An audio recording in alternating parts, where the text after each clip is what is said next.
Hello friends, welcome to கல்வி TV. நான் உங்கள் ஆஷிக். இந்த வீடியோவில் நம்ம ரொம்ப ஒரு முக்கியமான நோட்டிஃபிகேஷன் பற்றி தான் பார்க்க போகிறோம். All Indian institute of medical science new Delhi, AIIMS இருக்கு இல்லையா, அதிலேருந்து ஒரு முக்கியமான நோட்டிஃபிகேஷன் வந்திருக்கு. இது மெயினாக நர்சிங் யாரெல்லாம் படிச்சிருக்காங்களோ அவங்களுக்கான ஒரு ஜாப் நோட்டிஃபிகேஷன். ஸோ கவர்மெண்ட்டில் எல்லா ஃபீல்டுக்குமே வந்து நமக்கு கவர்மெண்ட் எக்ஸாம்ஸ் இருக்குது. நம்ம எல்லாருமே என்ன நினச்சிட்ருக்கோம் அப்படின்னா, ஒரு சில எக்ஸாம்ஸ் தான் இருக்குது அப்படிங்கிற மாதிரி. நீ என்ன ஃபீல்டில் படிச்சிருந்தாலும் சரி, என்ன டிகிரி படிச்சிருந்தாலும் சரி, உங்களுக்கு கவர்மெண்ட்டில் நிறைய எக்ஸாம்ஸ் வந்து கண்டக்ட் பண்ணுறாங்க. நிறையா ஜாப்ஸ் ஆப்பர்ச்சுனிட்டிஸ் இருக்குது. ஸோ நீங்கள் ப்ரைவேட்டை கம்பேர் பண்ணும்போது, ஏன்னா ப்ரைவேட் ஜாப்ஸில் எப்போ வந்து நமக்கு ஜாப் வந்து நம்ம தூக்க போகிறாங்க, ஏன்னா பிஏ வந்தனால ஜாப் செக்யூரிட்டி அப்படிங்கிற சுத்தமாக இல்லை இல்லையா. பட் கவர்மெண்ட் ஜாப்பில் உங்களுக்கு 100% ஜாப் செக்யூரிட்டி இருக்குது. ஒரு 60 வயசு வரை நீங்கள் வந்து சேஃப், ஓகேங்களா. ஸோ அதனால் நீங்கள் என்ன பண்ணுங்கள், கொஞ்சம் உங்கள் ஃபீல்டில் என்னென்ன எக்ஸாம்ஸ் வருது, என்னென்னலாம் ஜாப் ஆப்பர்ச்சுனிட்டி இருக்குது, அதுக்கு எப்படி ப்ரிப்பேர் பண்ணுறது அப்படிங்கிறது கொஞ்சம் டைம் ஸ்பெண்ட் பண்ணி நீங்கள் வந்து தேடுங்க. கவர்மெண்ட் எக்ஸாம் பொறுத்தவரை மினிமம் 6 மந்த்லேருந்து 1 இயர்க்குள்ளே நம்ம வந்து எக்ஸாம் கிளியர் பண்ணிடலாம். ஸோ அதனால் கவர்மெண்ட் ஜாபுக்கு மெயினாக வந்து ஃபோக்கஸ் பண்ணுங்கள். ஸோ இப்போது all India institute of medical சயின்ஸில் நர்சிங் ஆஃபீஸர் அப்படிங்கிற இந்த ஒரு ரெக்ரூட் பண்ணுறதுக்கான நோட்டிஃபிகேஷன் ரிலீஸ் பண்ணியிருக்காங்க. ஸோ இதை பற்றி நம்ம வந்து பார்க்கலாம். So nursing officer recruitment common eligibility test அப்படிங்கிற இதுக்கான ஒரு நோட்டிஃபிகேஷன் ரிலீஸ் பண்ணியிருக்காங்க.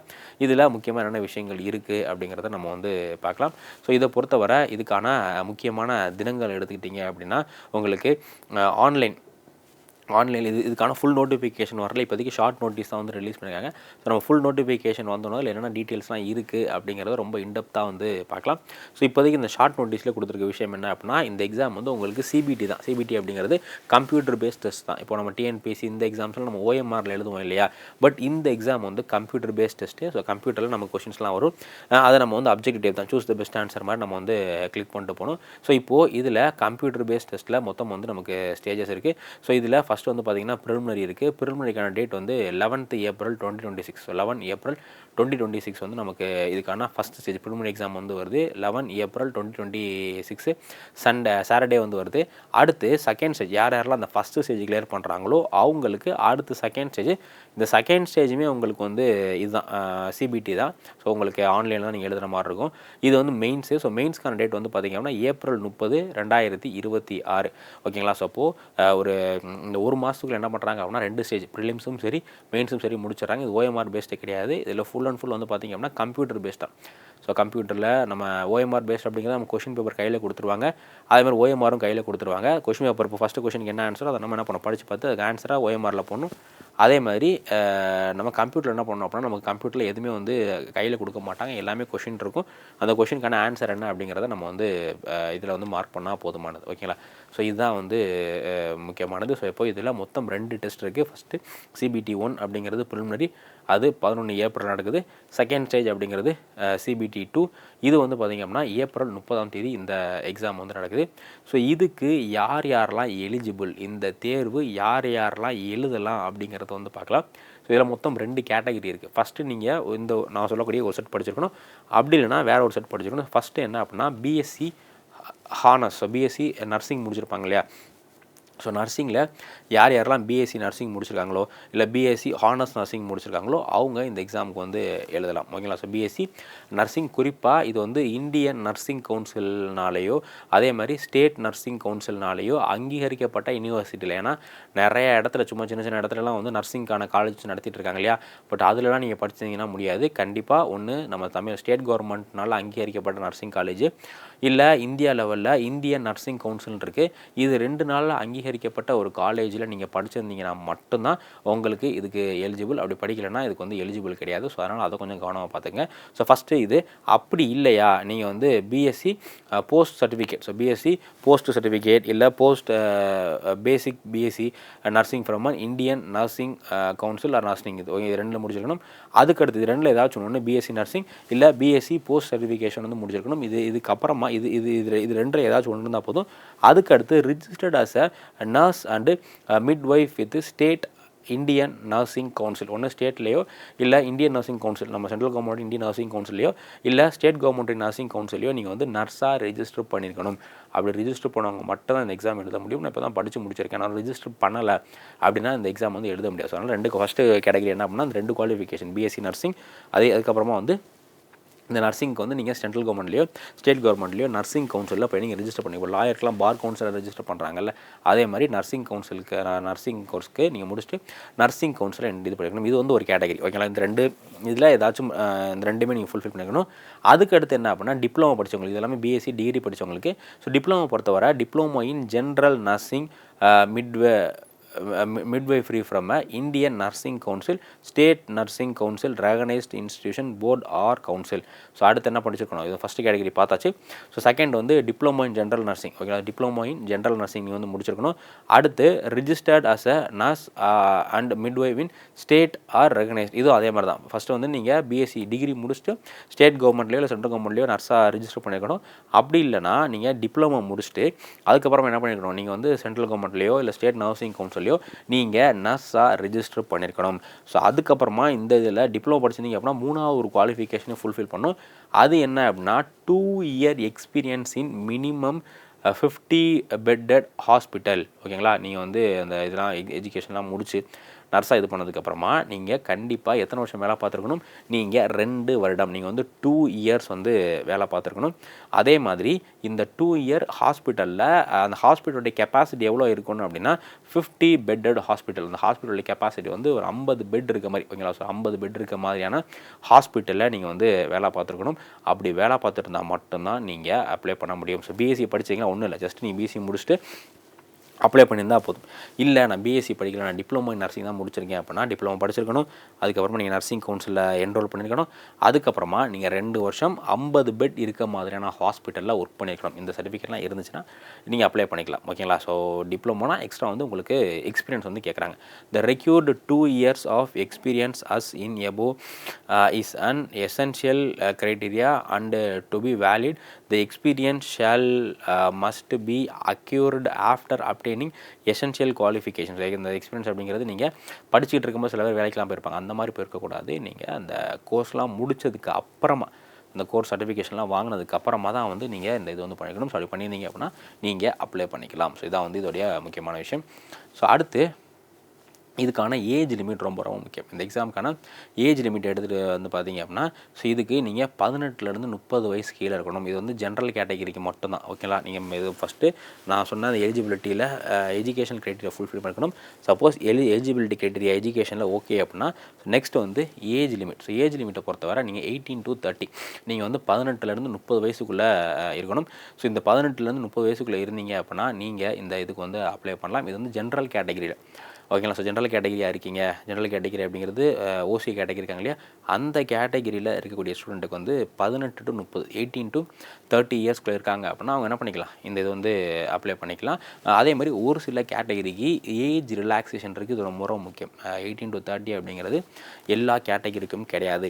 ஸோ 18 to 30 அப்படிங்கிறது வந்து பார்த்திங்கன்னா ஒன்லி ஃபார் ஜென்ரல் கேட்டகிரிக்கு மட்டும்தான். ஸோ மித்த கேட்டகிரிக்கு ரிலாக்ஸேஷன் இருக்குது. அது என்னென்ன கேட்டகிரிக்கு எவ்வளோ ரிலாக்ஸேஷன் அப்படிங்கிறத வந்து பார்க்கலாம். So first SC ST category இருக்காங்க இல்லையா, அவங்களுக்கு 5 years. ஸோ நீங்கள் எஸ்சி எஸ்டியாக இருக்கீங்க, நர்சிங் முடிச்சிருக்கீங்க அப்படின்னா நீங்கள் 35 வயசு வரை எழுதிக்கலாம். அதே இது ஓபிசி கேட்டகிரியில் இருக்காங்க அப்படின்னா அவங்களுக்கு 3 years, அதாவது ஓபிசி கேட்டகிரியில் உள்ளவங்க 18லேருந்து 33 வயசு வரை எழுதிக்கலாம்.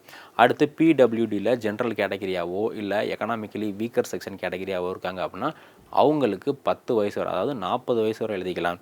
தென் பிடபிள்யூபிடி வந்து ஓபிசியில் இருந்துட்டு அவங்க டிஃப்ரெண்ட்லி ஏபிள்டாக இருக்காங்க அப்படின்னா அவங்க 13 வயசு, அதாவது அவங்க வந்து அவங்க வந்து 43 வயசு வரை எழுதிக்கலாம்.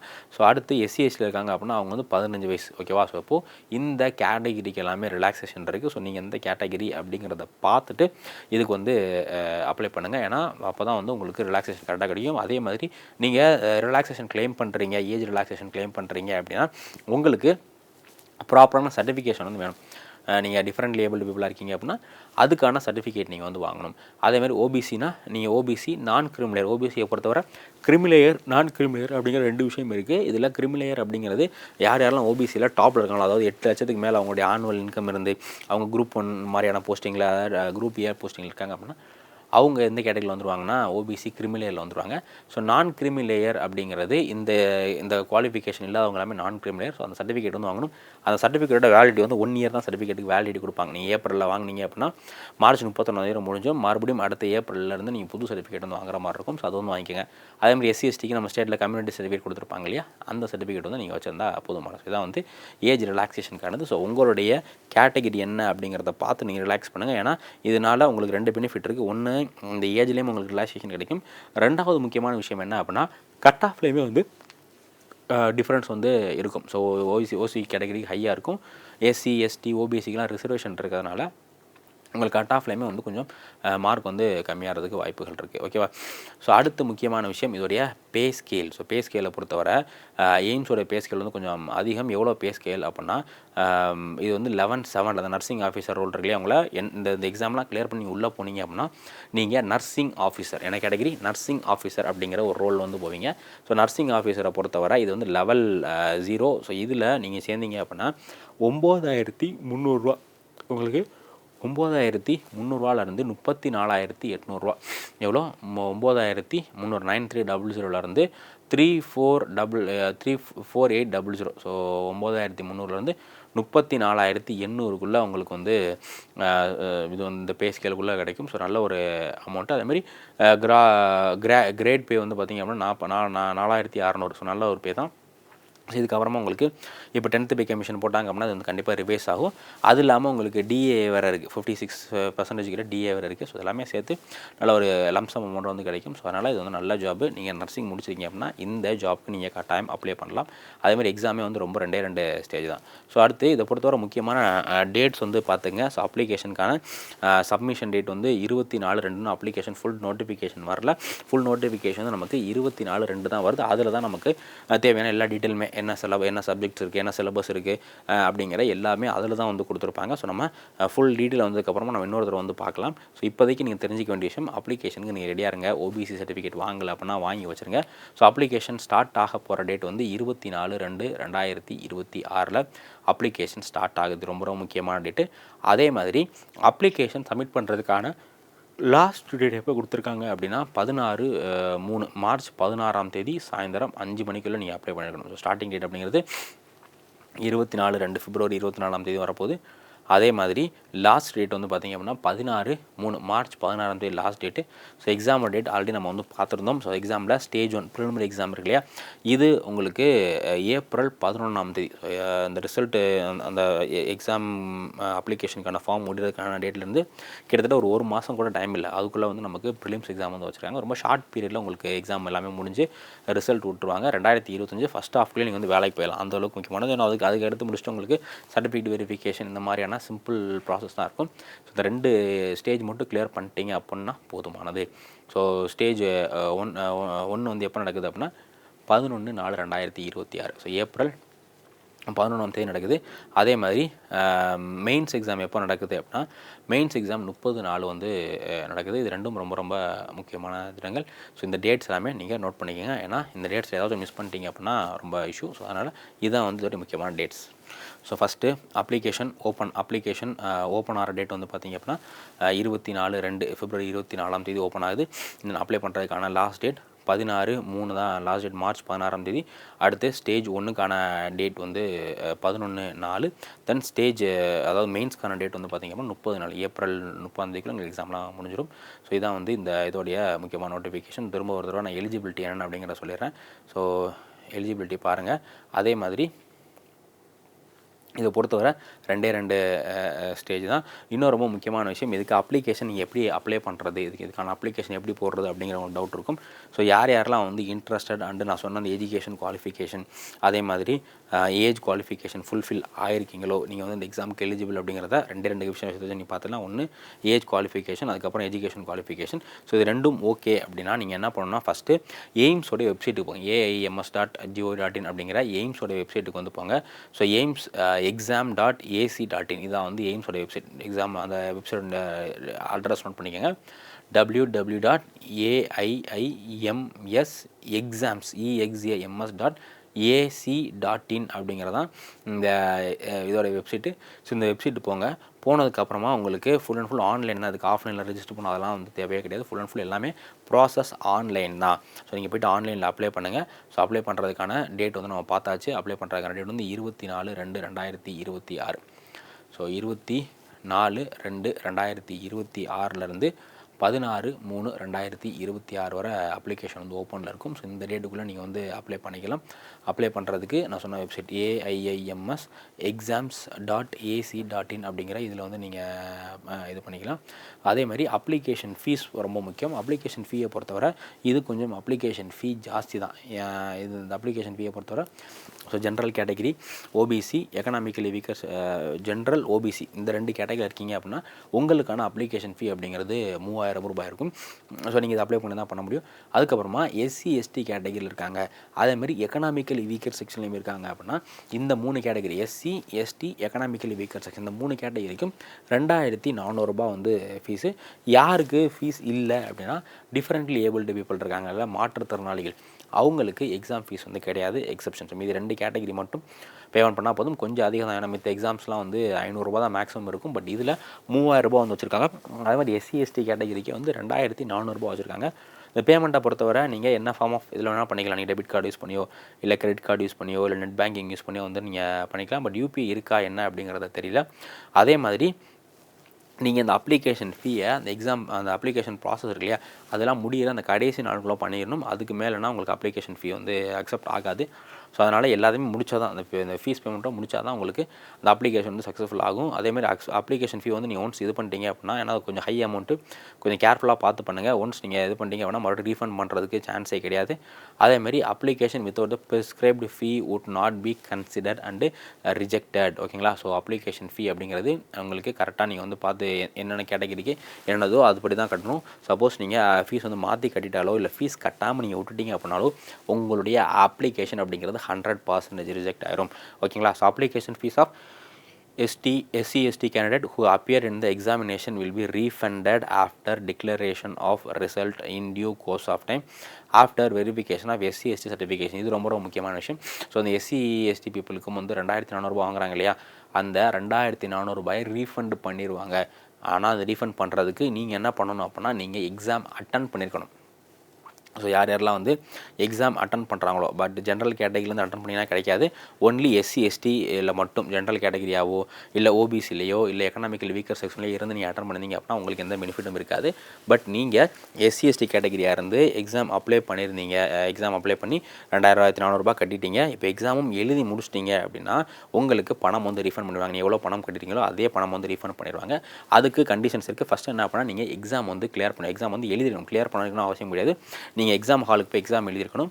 அதுக்கடுத்து 2வது விஷயம் என்ன அப்படின்னா அந்த அமௌண்ட் அப்படிங்கிறது ரிசல்ட் வந்ததுக்கப்புறம் தான் ப்ரொவைட் பண்ணுவாங்க. எக்ஸாம் ஃபைனல் ரிசல்ட் இருக்கு இல்லையா, அந்த ஃபைனல் ரிசல்ட் வந்ததுக்கப்புறம் தான் உங்களுக்கு அமௌண்ட் ப்ரொவைட் பண்ணுவாங்க. அதே மாதிரி உங்களுடைய SC/ST சர்டிஃபிகேட் வெரிஃபை பண்ணிவிட்டு அதுக்கப்புறம் தான் நீங்கள் ஒரிஜினலாகவே SC/ST தானா அந்த கேட்டகரியில் வரீங்களா அப்படிங்கிறத இது பண்ணிவிட்டு அதுக்கப்புறம் தான் வந்து கொடுப்பாங்க. ஸோ இதுதான் வந்து மெயினான விஷயம். ஸோ மறுபடியும் ஒரு தடவை இந்த இதுக்கான எக்ஸாமுக்கான எஜுகேஷன் குவாலிஃபிகேஷன் அப்படிங்கிறத பார்த்தோன்னா ஃபஸ்ட்டு BSc நர்சிங் நீங்கள் முடிச்சிருக்கணும். அப்படி இல்லைனா பிஎஸ்சியில் போஸ்ட் சர்டிஃபிகேஷன் வந்து பண்ணியிருக்கணும். இது 2ம் முடிச்சுட்டு இது 2ல் ஏதாச்சும் ஒன்று போதும். ஒன்று நர்சிங் இல்லை போஸ்ட் சர்டிஃபிகேட் 2ல் ஏதாச்சும் ஒன்று முடிச்சுட்டு அதுக்கப்புறமா நீங்கள் வந்து ரிஜிஸ்டர் பண்ணிக்கணும். ஸ்டேட்லேயோ இல்லை சென்ட்ரல் கவர்மெண்ட்லேயோ இருக்கக்கூடிய ஸ்டேட்டோடைய நர்சிங் கவுன்சிலையோ இல்லை சென்ட்ரல் கவர்மெண்ட் நர்சிங் கவுன்சிலையோ நீங்கள் வந்து ரெஜிஸ்டர் பண்ணிக்க. இது ஒரு எலிஜிபிலிட்டி கேட்டகரி. 2வது என்ன அப்படின்னா நிறையா பேர் பிஜிலாம் யூஜியோ இல்லை பிஜி எதுவுமே முடிக்காமல் டிப்ளமோ மட்டும் தான் முடிச்சிருப்பாங்க. ஸோ அவங்களும் இந்த எக்ஸாம் எழுதலாம். ஓகேங்களா? இது வந்து டிகிரிக்கான எக்ஸாம் மட்டும் கிடையாது.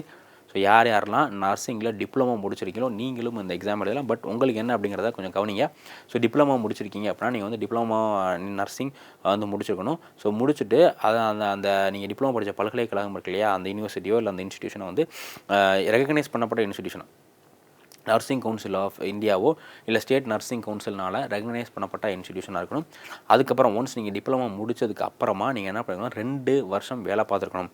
ஓகேங்களா? ஸோ 2 இயர்ஸ் வந்து experience compulsory. So 2 years experience முடித்ததுக்கு அப்புறமா நீங்கள் என்ன பண்ணியிருக்கணும், 2 இயர்ஸ் எக்ஸ்பீரியன்ஸ் வந்து எந்த ஹாஸ்பிட்டலில் இருக்கணும் அப்படிங்கிறதுக்கான க்ரைட்டீரியாவும் கொடுத்துருக்காங்க.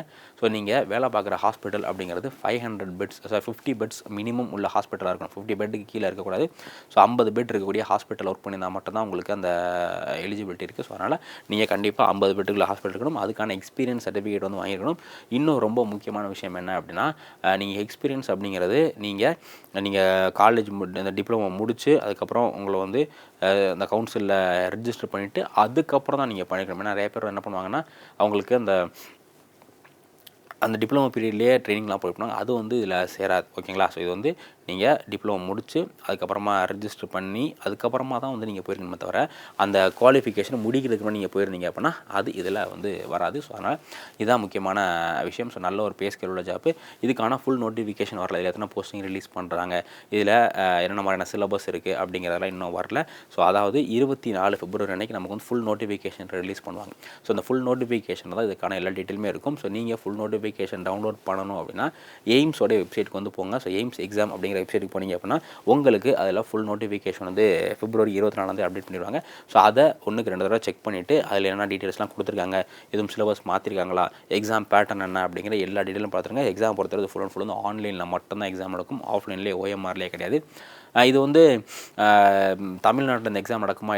நடக்கும்னா கண்டிப்பாக இந்த எக்ஸாம் வந்து தமிழ்நாட்டில் நடக்கும். பட் தமிழ்நாட்டில் எல்லா டிஸ்ட்ரிக்ஸ்லையுமே இந்த எக்ஸாம் வந்து நடக்காது.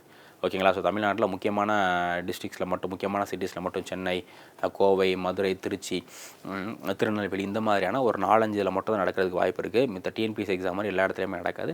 ஸோ அதனால் அதுக்கான அரேஞ்ச்மெண்ட்ஸும் பண்ணிக்க. இது எல்லாமே பார்த்துங்க. ஏன்னா நீ அப்ளை பண்ணும்போதே சிட்டிஸ் எல்லாமே கொடுக்குற மாதிரி இருக்கும். அது எல்லாமே கொஞ்சம் கேர்ஃபுல்லாக வந்து சூஸ் பண்ணுங்கள். இந்த எக்ஸாமுக்கு ரொம்ப ஷார்ட் டியூரேஷன் தான் இருக்குது. ஏன்னா எக்ஸாம் அப்ளிகேஷன் ஓப்பன் ஆகிறது 24 பிப்ரவரி, பட் முடிகிறது வந்து 16. எக்ஸாம் நடக்கிறது வந்து நமக்கு ஏப்ரல் எக்ஸாம் வர ரொம்ப ஷார்ட் டியூரேஷனாக தான் இருக்கும். ஸோ அதனால் நீங்கள் ஆல்ரெடி என்னென்னலாம் வந்து நர்சிங்கில் படிச்சிருக்கீங்களோ அதெல்லாமே கொஞ்சம் ரிவைஸ் பண்ணிக்கோங்க.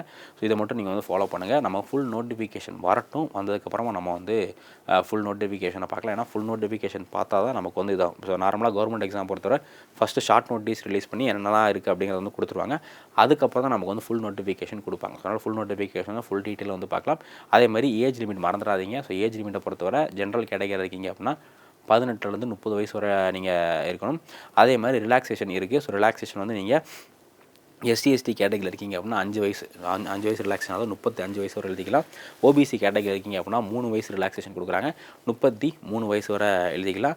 அதே மாதிரி PWBD, அதாவது டிஃப்ரெண்ட் லேபிள் பீப்புள் இருக்காங்க இல்லையா, இதில் ஜென்ரல் கேட்டகரியாவோ இல்லை எக்கனாமிக்கல் வீக்கர் செக்ஷனாக இருந்தாங்கன்னா 10 வருஷம் 40 வயசு வரை எழுதிக்கலாம்.